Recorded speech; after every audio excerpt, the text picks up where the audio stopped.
Welcome, everyone. I'm Rebecca Saltman, and I'm here with my dear friend, Jade Rader, and this is the EMPATH Insights Summit. We noticed some time ago that there was a gap when it came to learning about being a sensitive and empathic person in this world, so we decided to do something about that, and Viola, here we are today.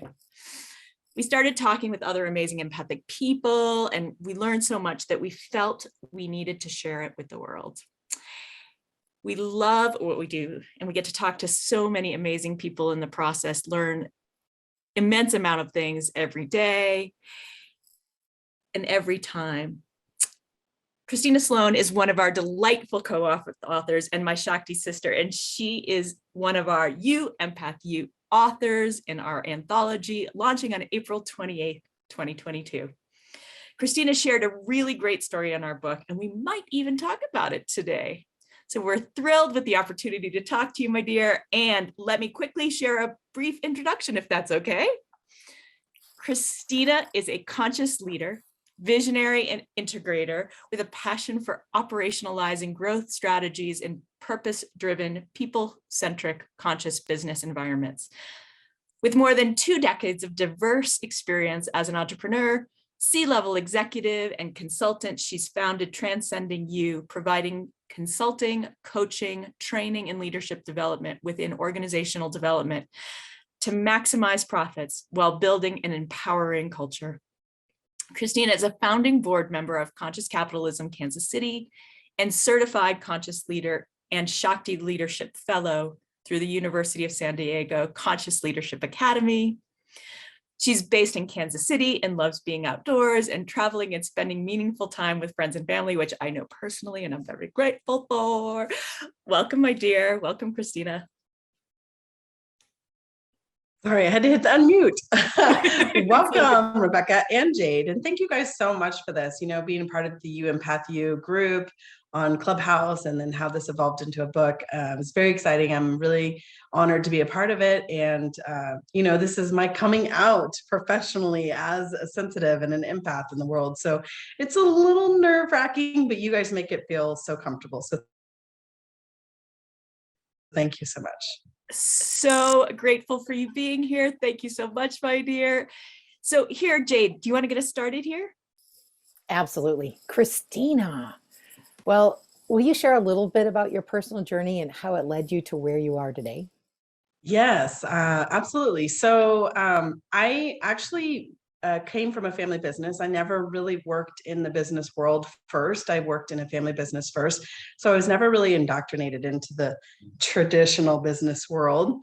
So I had to rely on my instincts. And I found that I had a lot of natural instincts around being a very compassionate, heart-based leader. Over the 12 years that I ran our family business, created an amazing award-winning culture that was rooted in transparency and love and compassion and inclusion. And, this was in the 90s. I mean, some of the stuff wasn't even being talked about yet, but that was my natural inclination. And because I hadn't been exposed to the rest of the world, it was kind of shocking to me when I sold the business in 2008 and went to go work out in the real world. And I was hired by the Kauffman Foundation, which is a global entrepreneur, nonprofit. And it was an amazing experience. I learned so much as a consultant, but more importantly, I learned that I had a passion for helping other entrepreneurs and had the ability and the skills to help them grow and solve their challenges. And that led me on a path of, okay, so, what do I do with the rest of my life? And where's really my passion in life? And my career kind of morphed into, organizational development, and human resources was a great way into that. But I also found that passion because I worked for a few entrepreneurs that had created some pretty toxic cultures and environments. And I got to see firsthand the devastation that can create, not only for the entrepreneur who, started the business with a passion and, wanting to do something good, but maybe necessarily didn't have the skill sets to create the environment that was optimal for the business to be successful. And then also on the flip side of that, seeing the devastation that can create for the employees, and they take that stress home and it impacts how they show up for their families and in the world. And it's a really, really vicious cycle. And And that's really how I found my passion for organizational development. I knew personally firsthand that business could be done differently because I had done it. So it created my lifelong pursuit of how do I replicate that, not only in the companies that I work for, but also with my customers. And that's really what I do now at Transcending You. So yeah, it's been an exciting journey. So, well, knowing you, I know that journey well. And I'm curious, Christina, you've had years of experience within the realm of organizational development and leadership development. And I know you have a particular passion for conscious leadership. Can you tell us what this experience taught you and how it's shaped you as a leader? Yeah. So, well, I always thought I would stay in consulting. And I found a company that I fell in love with that I ended up going to work for, and an entrepreneur that I adore and have. He's still a very good friend and mentor. And he and I found conscious capitalism together. And when I was exposed to that environment, I found the first time I went to the conference, I found 1,100 people at this conference that thought the way I did. And I had thought my whole life, like there's not very many people that think the way I do. That's what had drawn me to Redemption Plus, the company that I was working for. And so I got exposed to conscious capitalism. Shortly thereafter, I had the honor and privilege to be accepted into the Shakti Leadership Program with you, Rebecca, which is based out of the Conscious Leadership Academy in San Diego. So I've had some pretty amazing mentors and peers and training around conscious leadership. And it just fueled my passion even more. Like I knew all of these things instinctively, but once I started to be exposed to more and more companies that were operating this way successfully, it helped me grow as a leader. And I was able to create an amazing culture, award-winning culture at Redemption Plus. I never thought I would leave that company. I was going to be there for the rest of my career. And I used my passion around conscious leadership in my spare time with founding Conscious Capitalism Kansas City. And that's where I was going to find my balance, was keep my day job that I loved, and then, have this side gig that I did with this nonprofit. But the world changed. COVID happened and things just took a turn. And, I ended up selling the company and decided, what, I'm going to go out and start my own company, and I'm going to focus around conscious leadership. And, in terms of timeliness right now, I think the time is really right now. I think we all feel that, we've seen the examples of masculine and somewhat toxic masculinity in the workplace. And I think we all can relate to that, whether we use those terms or not. We all have masculine and feminine traits. And the time is now for us to really highlight and develop those feminine traits more widely in business, which is, we all are familiar with that: emotional intelligence, spiritual intelligence, and these softer skills that need to be present in business. It's how you build a trusting, heart-based culture. And if you get the formula right, there's really nothing you can't accomplish as a company. And the success is just limitless at that point. So that's where my passion is. Well, Christina, that's exciting. And I've heard you tell us a lot about the passion. Why are you really passionate about helping others develop their conscious leadership? Yeah, I think that my particular strengths with, my background is really unique. Having a process background, I'm really strong operationally. I'm a great integrator. I can take a vision and a strategy and I can integrate it and make it happen in companies. And I've also had some success with working with other entrepreneurs and helping them make a shift in their organizations.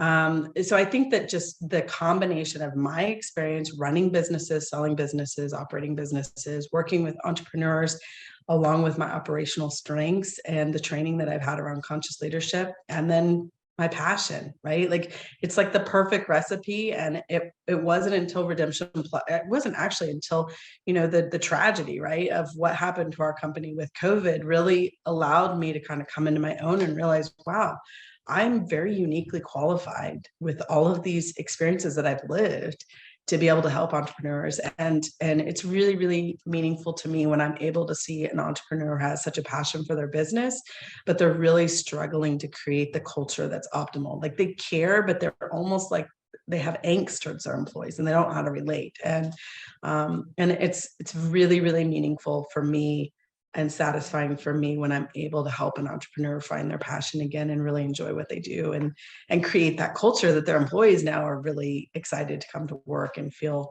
cared for, right? So it's a win-win-win, and it just makes me realize every day that this is why I'm here. This is my purpose in life.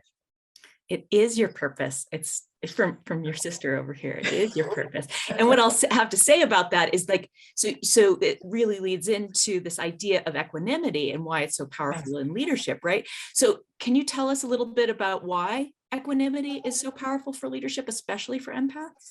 Yeah. So, I mean, equanimity, I first heard about this. I'm a practicing Buddhist. So I heard about equanimity for the first time when I started studying Buddhism. And for those that don't know what equanimity is, they're, Googling it right now. It's basically, it's a psychological stability that you create, in a composure of yourself that's undisturbed by environmental factors, stress, pain, anxiety, any of those things, right? So it's when we're able to really keep ourselves calm and stay above whatever's happening environmentally so that we can stay present. And I think that that's even more important for empaths, because we're not only feeling our own feelings, but we're feeling the feelings of others around us. So especially as leaders, if you're an empath and you're sensitive and you're feeling your employees' feelings and you're feeling your feelings, and it just compounds, right, very easily. So I feel like equanimity is super, super powerful practice to have, that empaths should cultivate. And especially, I mean, really all leaders, but especially empaths. And the thing that I like to explain to people is, if you think about yourself as a leader, or if you're not a leader, you're an individual contributor, as a parent, maybe think about yourself as your worst self, right? Like you've showed up your worst, and think about yourself as your best, and compare those character traits, and when I think about that, me personally, and maybe others can relate to this, when I have shown up as my worst as a leader, I have had it's usually rooted in fear, anxiety, or self-doubt. I'm feeling the stress, those environmental factors, and it's starting to wear down at me. And I have that self-talk going on, and I'm not really present. I'm not really able to connect with people on a more meaningful level. I don't listen as well. I'm trying to really quickly solve the problem, and maybe not even getting all the information from those people, or, if you're a parent working with a child, right? Like, you're not showing up as your best. You're more easily triggered. You can struggle to connect at a deeper level. And generally we're more volatile and more reactive. Right. I mean, you guys can probably relate to that, right? We all at some point have shown up that way, and you walk away and you're like, damn, I was not at my best there. I could have handled that a lot better.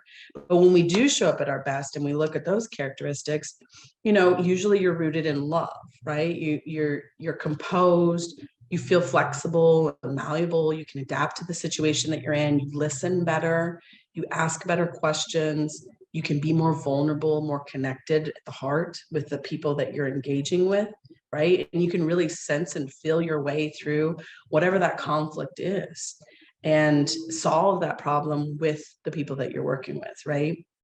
And, so you're able to connect at a deeper level. And ultimately, I feel like when we're like that, you're more creative and receptive, right? As opposed to volatile and reactive, right? Who doesn't want to be more creative and receptive as a leader?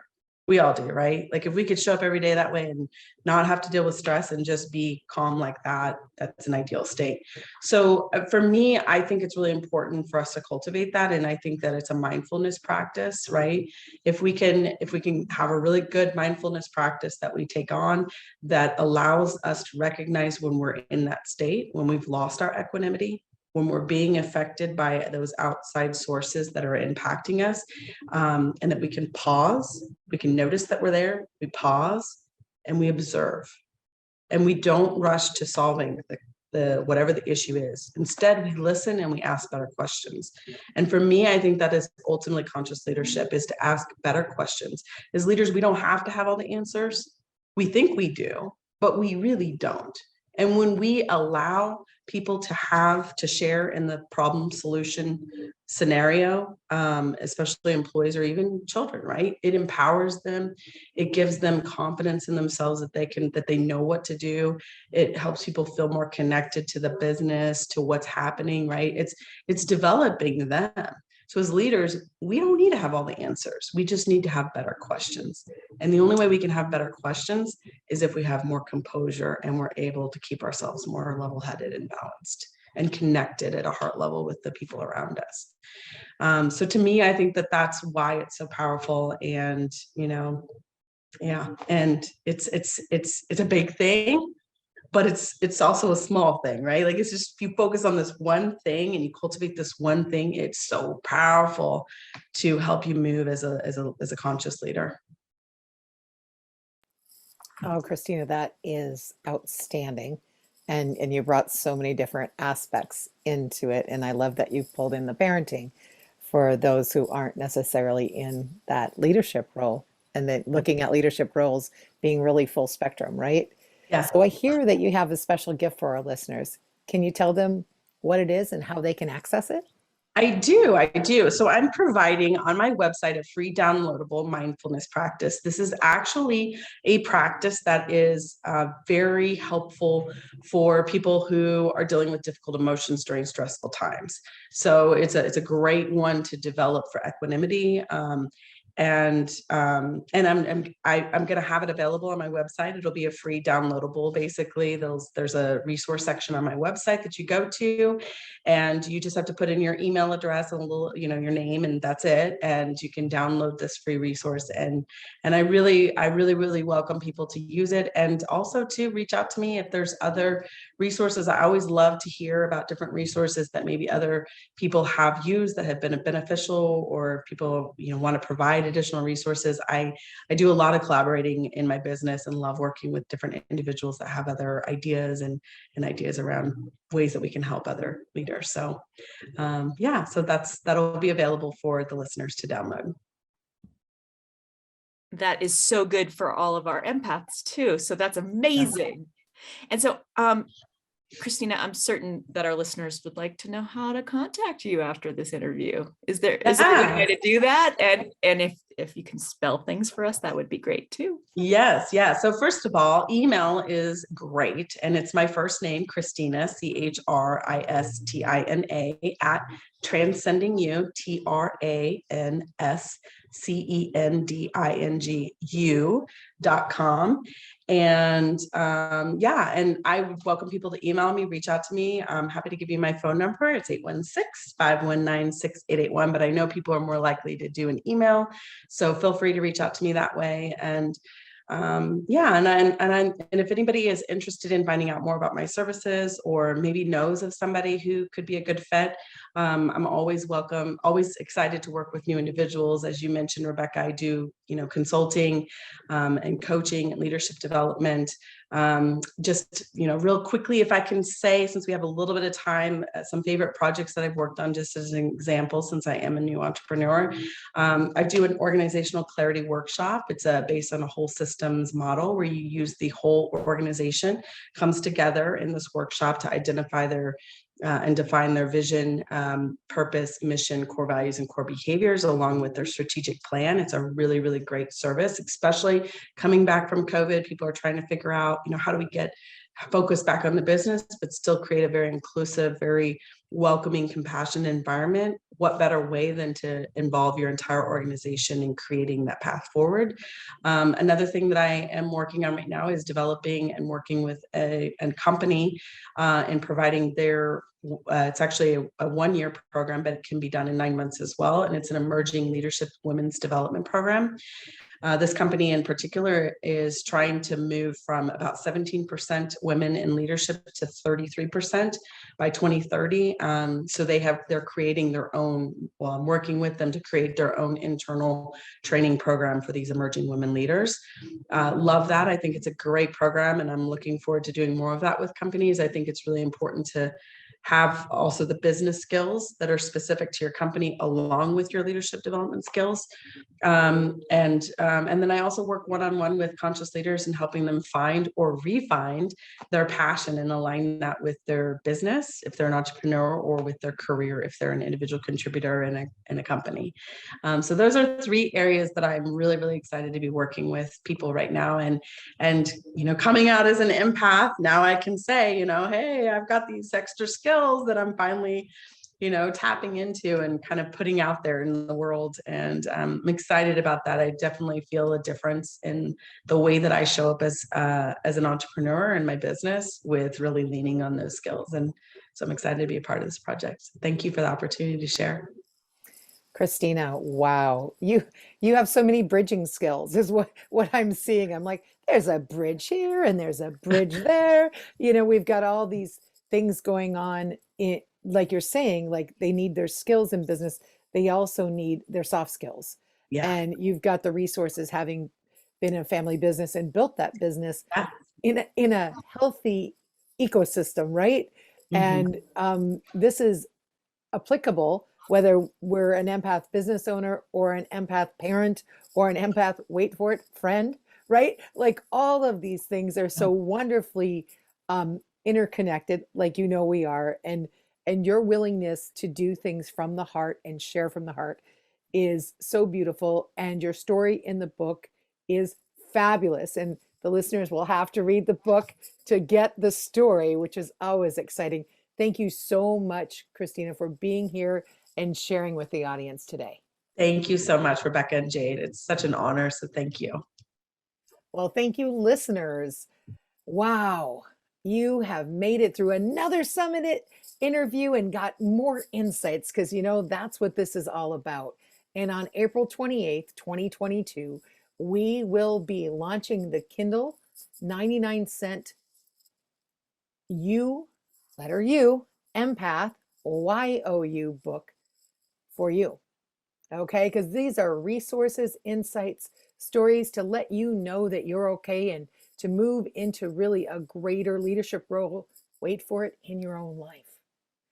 So empaths, what you want to do on April 28th is you want to go to the website, the letter U, EMPATHYOUBOOK.com, EMPATHYOUBOOK.com, and you're going to click through and buy your Amazon 99-cent Kindle version.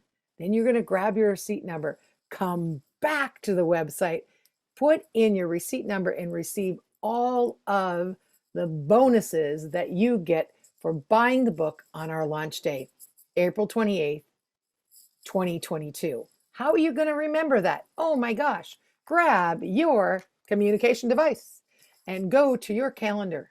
Set a calendar appointment. Not one, not two, maybe 3 alarms. Because if you're a busy person like most of us, you need to be reminded a few times to take action, because you're going to keep hitting that snooze button, right? So set that alarm, get it in there. The letter U, empathYOUBook.com. Come get your book on April 28th, 2022, and be one of the people making a difference in the world, having wonderful resources, insight, tips, and tools to make your life better. Mahalo nui loa for being here. All of you, Christina, thanks for being here. Rebecca, thank you always.